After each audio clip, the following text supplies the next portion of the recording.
Self-isolation, day 33. What's good, peeps? What is good? I bought these the other day.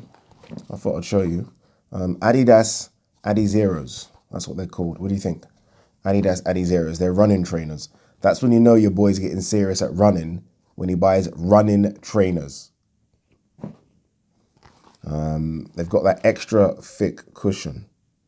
I was on YouTube for ages looking at reviews of running trainers, and they were these. They were like one trainers I've never heard of. I can't lie to you. Hanos, is it Hanos? Hano. Nike Superfly or Superfly or something, and these were like the cheapest. So I thought, you know what, we're gonna go for these. And I have to be honest with you. This is like a fucking Adidas review here. I have to be honest with you.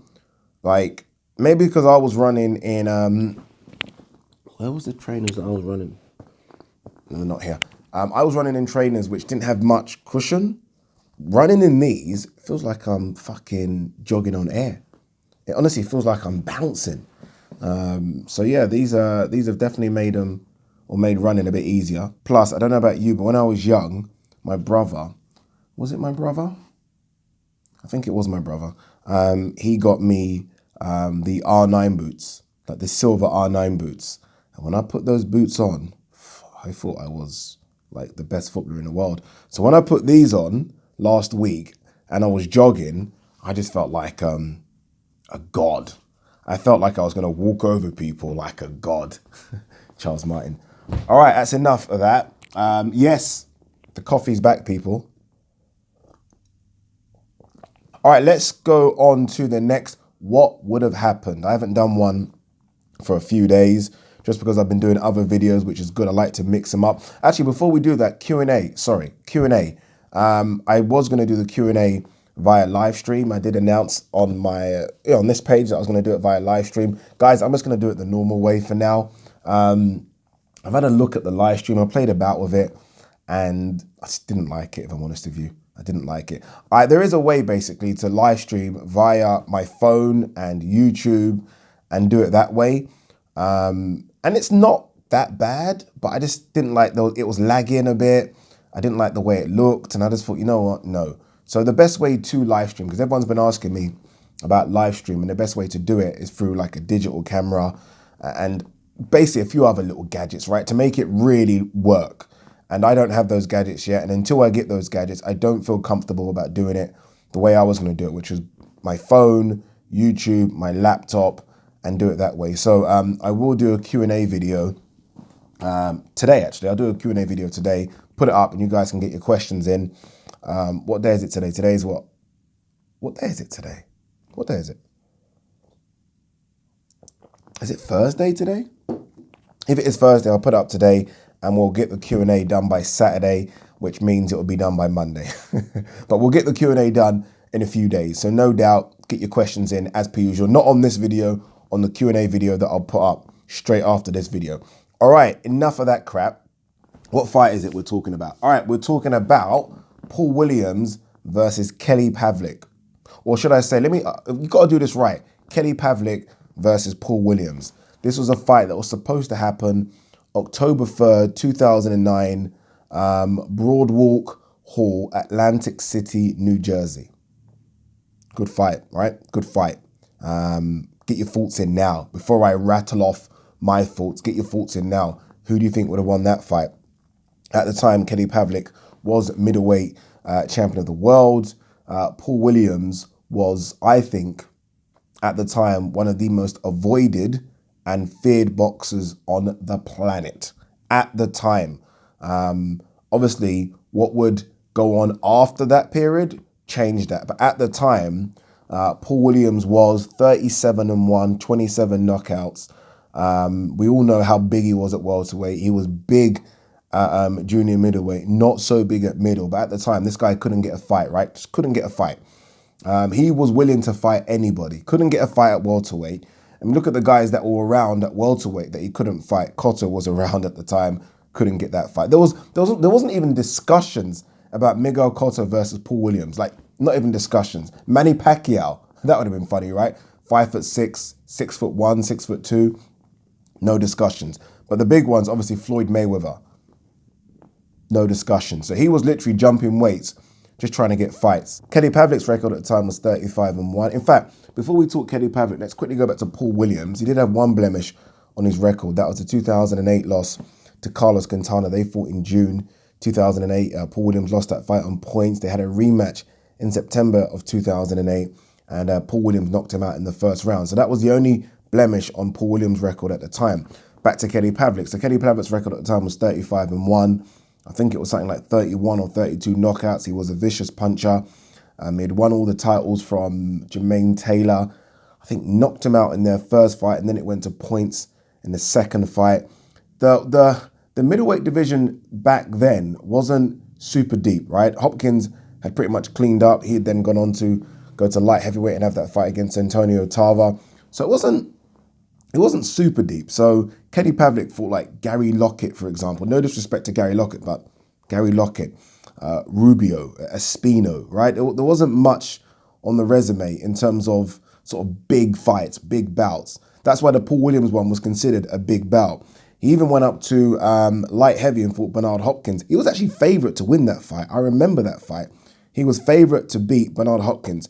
Remember, at the time, he was 34-0 with something like 32 knockouts, right?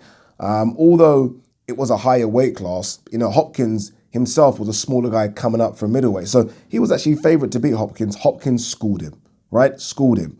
And then proceeded to give him that speech after the fight. And it was just, that was even embarrassing, right? So he was coming off a Hopkins loss.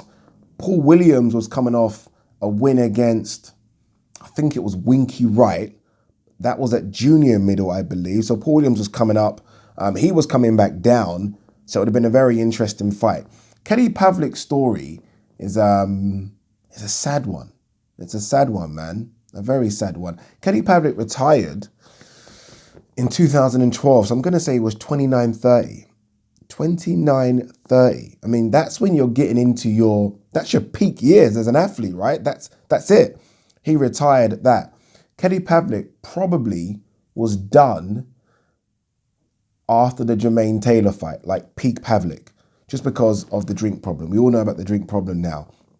He had a severe drink problem, went into rehab numerous times.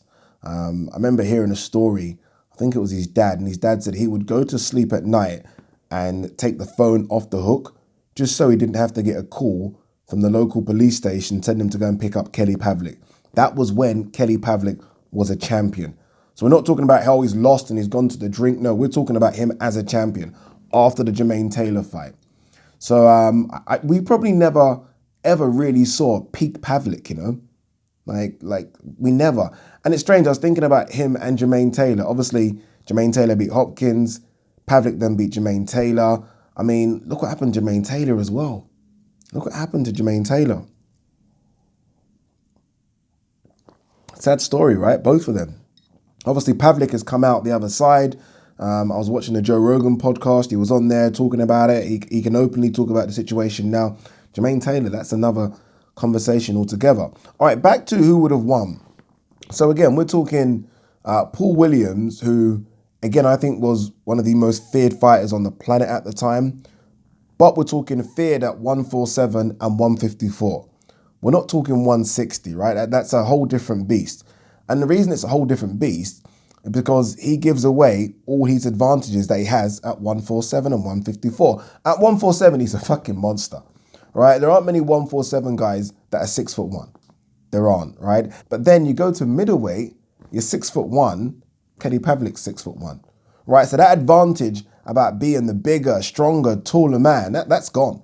That's gone. Now you're basically fighting guys that are your size, right? In fact, you're fighting guys that are probably coming down from 180, right? 185 maybe to fight. So now it just becomes a boxing match, right? A boxing match against a guy like Kenny Pavlik that can punch and a guy like Kenny Pavlik that also has your reach. Maybe not as long a reach as Paul Williams, but he has reach as well. So again, those advantages at 147 and 154 are evaporated at 160. That punch power is evaporated because Kenny Pavlik is arguably a bigger puncher as well. So peeps, who would have won that fight? Kenny Pavlik coming off an embarrassing loss to Bernard Hopkins, and it was embarrassing, but that is Bernard Hopkins, to be fair. But mentally, we don't know where Kenny Pavlik is after that loss. or Paul Williams, who's flying, but he's been flying against guys at 147 and 154. This is 160. It's an interesting matchup. By the way, it was Kenny Pavlik that withdrew from both bouts. So they were supposed to fight in October. Kenny Pavlik withdrew from that one because of injury. I think it was staph infection. And the same thing in December. Pavlik withdrew from that fight as well. Now, in hindsight, I'm guessing he withdrew because of the drink issue, right? I mean, injury, probably drink problems.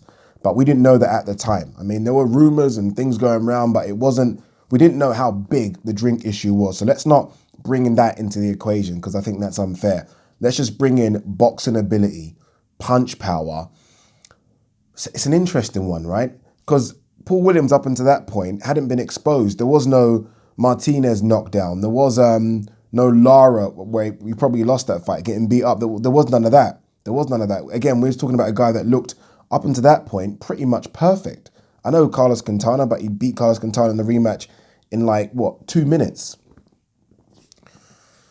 Don't know. I think I would have favoured Pavlik to have beaten him. I think Pavlik would have won a very, very tough fight. Very tough fight. But I would have edged to the naturally bigger guy in this fight. Again, 147 and 154 is all well and good, but 160 is a bit of a beast. And if you can learn from the experience of fighting Hopkins, so look, experiences can go one way, right? You learn for a bad experience and it kind of destroys you, or you take from it and it helps you grow. And Pavlik could have done that. So I would edge towards Pavlik just because of that punch power as well. That punch power was real, people. It was real. So I would put my money on Pavlik. I'm trying to think who they fought after. I'm pretty sure that Paul Williams fought Martinez and won by a majority decision. I can't remember who Pavlik fought. Did Pavlik fight Martinez as well? I actually can't remember the timelines. But yeah, who do you think would win? And it's weird, this fight was supposed to happen in Broadwalk Hall, Atlantic City, New Jersey. For me, growing up, every fight happened there. Like, what's happened to that venue? It's almost like the big casinos in Vegas have taken all the big fights and the fights no longer happen there. It's crazy. But that's enough ranting, guys. Who would have won that fight? Let me know. Peace. Guys, sorry, it's me again. I'm back. If you're new to the channel, don't forget to hit that subscribe button. Also, please like and share the videos. It really does help the channel a lot. And if you want to support the channel, I do have a Patreon account. The link is in the description. All right, I'm done. Peace.